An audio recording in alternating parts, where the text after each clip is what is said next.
Thanks for coming. As I normally do, I just want to thank our fans to move our game around and the uncertainty of the weather, and I think we planned it out pretty good. If I look outside, we got it a nice scrimmage in front of 50,000 people, and I think it was very productive. Obviously, nowadays with the health of players, I think we're doing it the right way. I know sometimes you get criticized because you start the first 3 or 4 sets of the scrimmage with just two-hand tag, and it's just too critical, too fragile right now that that's just the way it is. So I appreciate our fans. I told our team there's a reason why Malcolm Jenkins and Shaziers and you can see some of the great players in the last 6, 7 years, they just love to come back, and there's a lot of reasons why. But I just think it's because of Buckeye Nation, how strong it is to see Andrew Norrell get saluted by Buckeye Nation, to see Malcolm come back as a Super Bowl champion, and then one of my favorite players of all time, Ryan Shazier, going through a little bit of a tough time, that he can share it with people he cares deeply about, and that's Buckeye Nation and his old teammates and old coaches. So once again, I just want to be real clear about that. And real clear about 2 objectives of our objectives of the spring game are find out who can perform in a environment where it's it's not a practice field, it's the stadium, and it is kind of loud in there. It's a much different environment. It's also little things, how do you focus and track the ball when it's a crowd behind. It's much different than an indoor facility, so it is very valuable, and that's why we didn't want to just bag it. And we worked really hard. I know Gene Smith and everybody just trying to work really hard to find the appropriate time to not put people in harm's way and also get a good scrimmage. And so that's objective number 1. Objective number 2, a lot of recruits come here, and it's kind of nice to showcase that you every year, I think we lead the country, and I'm not sure we'll do it this year because of construction and the weather, but every year that our guys come out and support our team and that. So I know I'm going to get a bunch of questions about the quarterback. I'll go and answer one of them right now, and that is that we're going to have to make some decisions. Those decisions have not been made. I thought Tate Martell showed his athleticism that's kind of caught my eye really since he's been here, and even more as of late.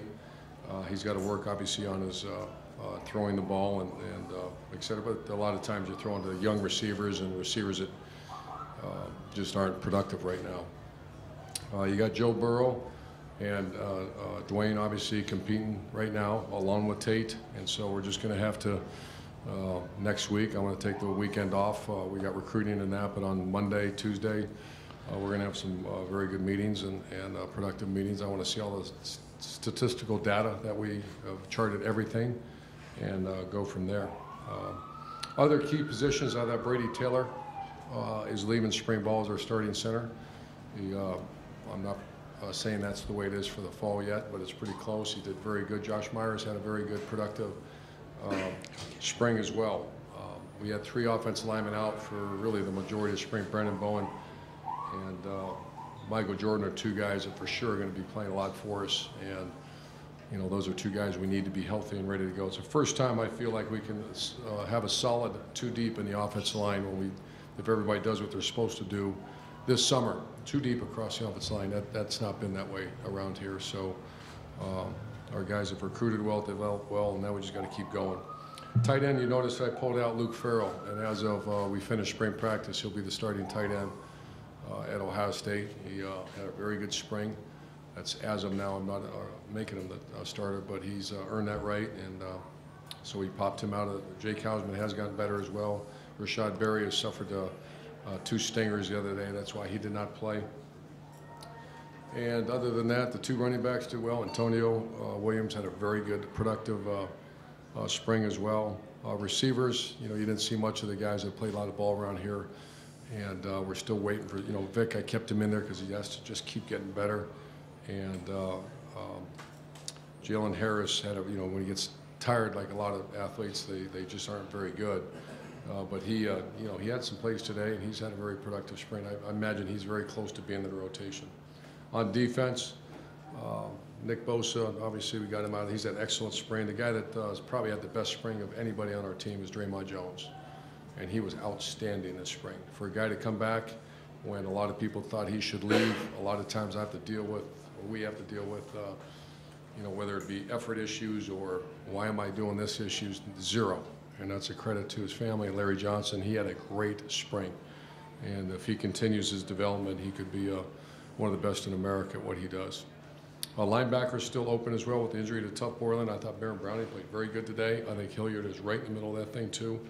And so we'll see. So that's kind of where we're at.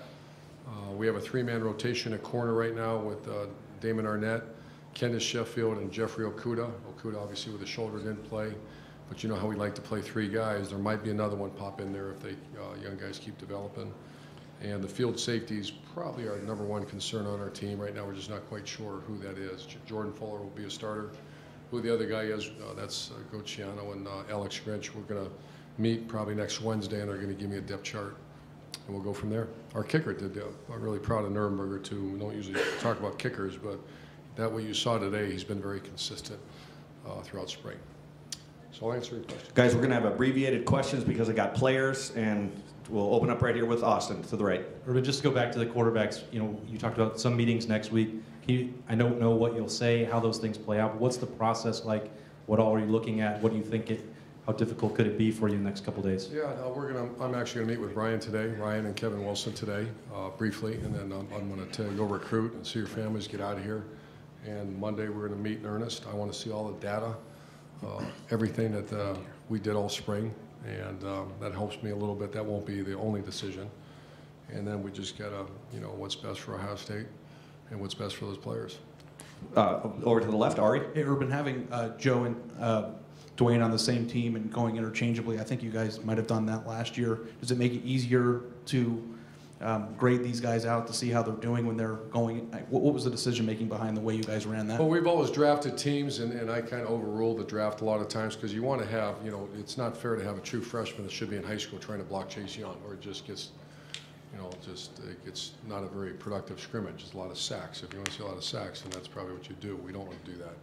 I want to see Thayer Munford and Isaiah Prince block Nick Bosa and Chase Young, and Coop had a little hamstring. They didn't play much, but I want to see him block those guys. So you saw both teams, and it's the same with the wideouts. You know, I can't remember which team had the better group of wideouts, and that's obviously the quarterback wants to be behind that group. So it's kind of first offense versus first defense, and so the rotation was on purpose. You know, I can't remember who took the first snap.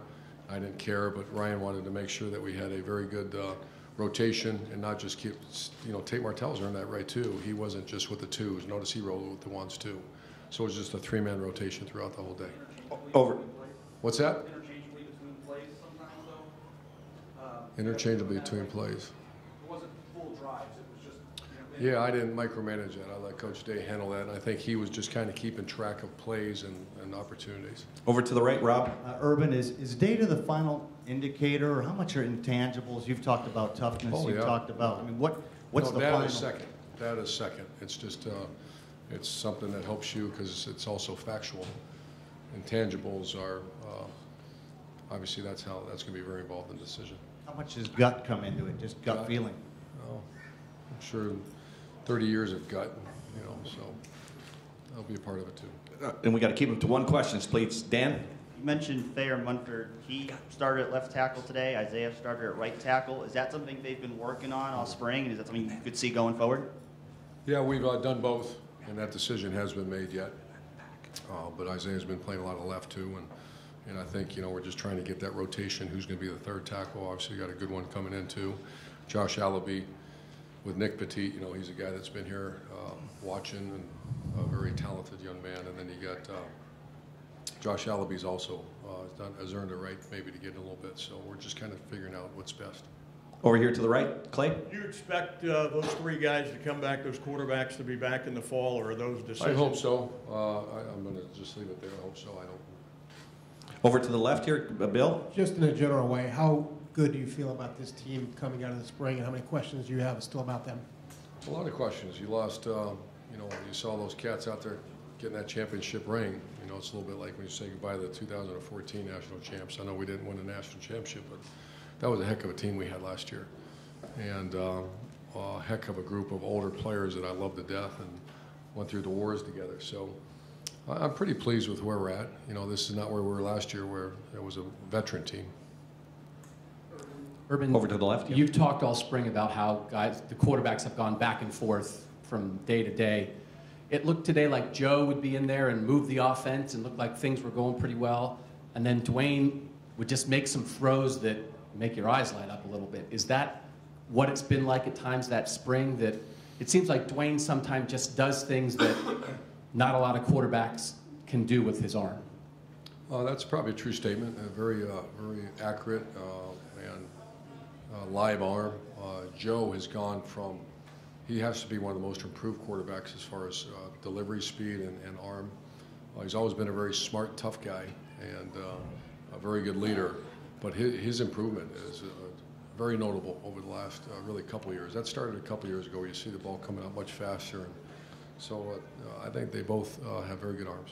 Last question right here, Tim. Yeah, Urban, you talked about Draymond Jones. This will be 2 questions in one. Draymond Jones, when you talk about him having this great spring, what exactly from a coach's standpoint are you talking about? And follow up with that, Benjamin Victor, is he finally taking the bit? I mean, what do you see out of him that maybe says good things going forward? Well, one of the mantras, you heard the 5 concept, and that's be an elite competitor or fierce competitor. And then number 2 on the spring objectives was everyone's going to have a 1-loss record.